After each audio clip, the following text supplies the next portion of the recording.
அது பாத்தீங்களா இல்லையா? லோக்கல்ல மேபி அது டிஸ்டர்பன்ஸா இருக்க யாருக்கு கூடாதுன்னு தானே. டிஸ்டர்பன்ஸா இருக்கு? யாருக்கு டிஸ்டர்பன்ஸா இருக்கு?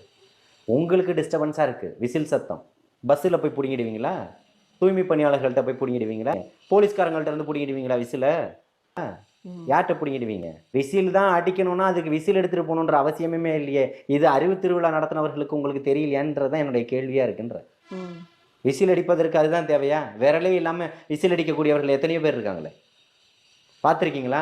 விசில் அடிப்பாங்க. இருந்தாலும் அந்த விசில் வைக்கும்போது ரொம்ப பயங்கர சத்தம் வரும். அததான் சொல்றேன். அந்த விசில்ல வச்சு அடிக்கிறத விட, விரல வச்சு அடிக்கும்போது இன்னும் அதிகமான சத்தம் எழுப்பக்கூடியத பார்த்திருக்கிறோம். அந்த விரல் கூட இல்லாம நாக்க மடிச்சு விசில் அடிப்பத பார்த்திருக்கிறோம். சத்தம் வரணும்னு முடிவு பண்ணிட்டா, இங்க சங்கு முழங்க மறுக்கும் போதும் சத்தம் வந்துகிட்டு தான் இருக்கும். அது விசில் சத்தமா தான். எங்க இருந்தாலும் இந்த விசில் சத்தம் ஒட்டுமொத்த தமிழ்நாடு முழுக்க இல்ல, தமிழகத்தையும் தாண்டி ஒன்றியம் முழுக்க விசிலினுடைய சத்தம் எதிரொலிச்சுக்கிட்டு தான் இருக்குது. அதனால தான் நீங்க தடை பண்ணிட்டு இருக்கீங்க.